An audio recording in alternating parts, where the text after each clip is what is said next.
Hello and welcome to Access Asia with me, Yuka Hoyi. Coming up in this edition, Japan's new Prime Minister says she only gets 2 to 4 hours of sleep every night. Sanae Takaichi facing criticism she's leading by bad example, as her government also mouths raising the upper limit on overtime work. Chinese astronauts stranded in space after a suspected debris strike have finally returned home, as the country's space agency shared details about the damage to their spacecraft for the first time.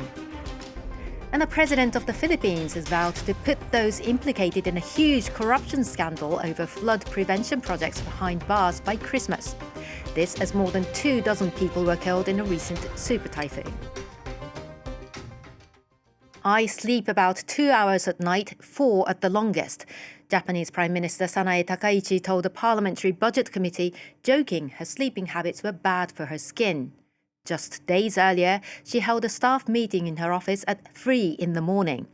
Her overly dedicated work ethics as Japan's female Prime Minister are raising more than a few eyebrows in a country that has long struggled to strike a healthy work-life balance, where the term karoshi, or death by overwork, has become an internationally recognized word. Lohan Berstecker has more. Tired commuters taking a nap on their way to the office. It's a common sight in Japan, a country notorious for its long working hours, and where 40% of the population sleeps less than 6 hours a night. But even that is considered a luxury by some. Prime Minister Sanae Takaichi recently boasted of her own sleeping schedule and said she only caught between 2 and 4 hours of shut-eye each day. Last month, she called on her Liberal Democratic Party colleagues to follow suit and bury themselves in their work. I intend to have all of you work like horses. I myself am ditching the term work-life balance. Work, work, work, work. For Japan's so-called salarymen, blue-collar workers employed by big firms, 12-hour working days have become the norm, and the workplace often takes precedence over personal and family life. Critics have long pointed to this grueling corporate culture as a major driver of exhaustion, burnout, and even death. In 2016, Japanese authorities warned 20% of the country's workforce was at risk of dying from overwork. In this context, the Prime Minister's comments sparked worries among Japanese employees who've expressed concerns over Takaichi's health and their own. As the nation's leader, she can't afford to get sick, so I hope she can keep a good balance. And for us as well, we have families and we also want to maintain that balance. Japanese authorities are currently discussing the possibility of raising the legal cap on overtime, which already allows employees to work up to 100 extra hours a month during busy periods. Sanae Takaichi has vowed any changes would prioritize workers' health, but stopped short of leading by example. Meanwhile, Japan continues to grapple with an unprecedented level of bear attacks. A record 13 people have been killed so far this year, with an ever-increasing number of bear sightings in residential areas. In the latest attempt to protect the human population, a law has been amended to allow police officers to cull bears using rifles. Our colleagues at France 2 and Simon Morris have more. A bear scratching at the door of a daycare 1 week ago, with 40 children inside. Here in Japan, bears are invading towns and cities. This pedestrian had the fright of her life, but managed to scare off the cub with her screams. Not everyone has been so lucky. One person was killed at the edge of this forest in an attack. Altogether, there have been 13 deaths since April from bear attacks, twice the amount of the same period last year. The government has decided to intervene, and police are allowed to use anti-riot weapons. This team is on the front line to intervene in the event of a bear attack. These officers make protecting the daily lives of citizens their top priority. Attacks have multiplied in the past weeks. The population has swelled over the years to at least 50,000 bears in total. When they lack food in their natural habitat, they come into town looking for it. The bears that come looking for food end up reproducing closer to it. The cubs then develop a taste for the food in the city and end up eating that exclusively. Hunters have also been called in to intervene. This year alone, more than 4,000 bears have been killed. With the winter coming up, they will eventually enter into hibernation, but the threat will remain in spring. 3 Chinese astronauts are safely back home after spending 6 months at the country's permanently inhabited Tiangong space station. Their return to Earth was delayed by almost 10 days after space debris struck the spacecraft meant to carry them back earlier this month. As the astronauts returned using another vessel, Beijing revealed details of the incident for the first time on Friday. Safely back home after their return capsule touched down in the Gobi Desert. After returning home aboard the Shenzhou 21 spacecraft, I feel truly at ease. The path of human space exploration is not smooth. It's filled with difficulties and challenges. But that's exactly why we choose to walk this path. This mission has been both a training opportunity and a real test. I'm very proud that we successfully completed the mission. The 3-man crew of the Shenzhou 20 mission had been on a 6-month rotation and were supposed to return on November 5th, 4 days after the new crew arrived to the space station.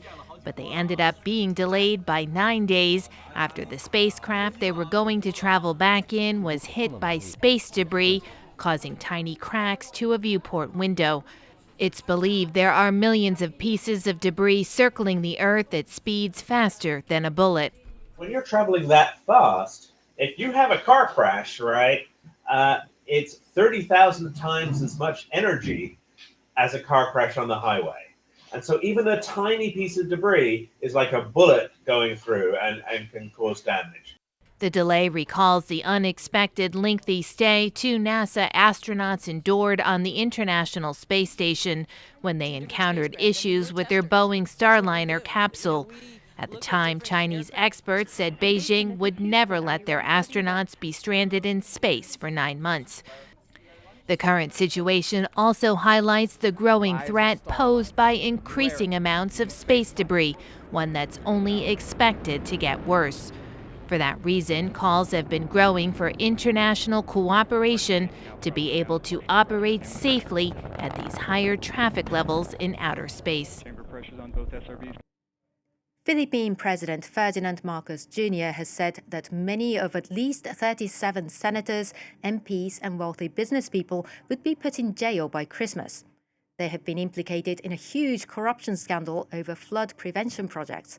The country has suffered worsening impacts of climate change. Just this month, more than 24 people were killed after Typhoon Fung hit the Philippines, causing severe floods and landslides. Our correspondents sent this report. We visit Hagonoy, 3 hours from the capital Manila, where flooding is a major problem. Life in this town has been severely disrupted. These 2 girls face a struggle just to go to high school. When you walk, your shoes will get wet and it's hard to go to school while walking kasi you may get late at class. When I was a kid, we lived so happy because before the water is not so high. This filthy water contains gasoline, mud and plastic, leaving residents vulnerable to fungal skin infections and other illnesses. Shops have been moved to higher ground and walls of sandbags stand outside houses. This school has had to close its ground floor classrooms. The water level rarely goes down. Even when there's no typhoon or rain, the water never goes away. Keeping the water level stable is a near impossible task.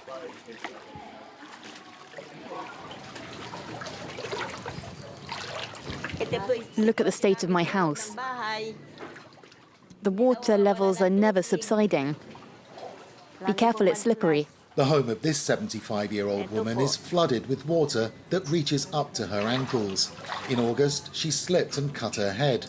Her floor, like the streets outside, is covered in slippery algae. What can we say? Our lives are miserable. I hope the corrupt politicians have mercy on us. We can't take it anymore. There's water everywhere. Meanwhile, the people in the government are living lavishly while we continue to suffer. Please have mercy on us.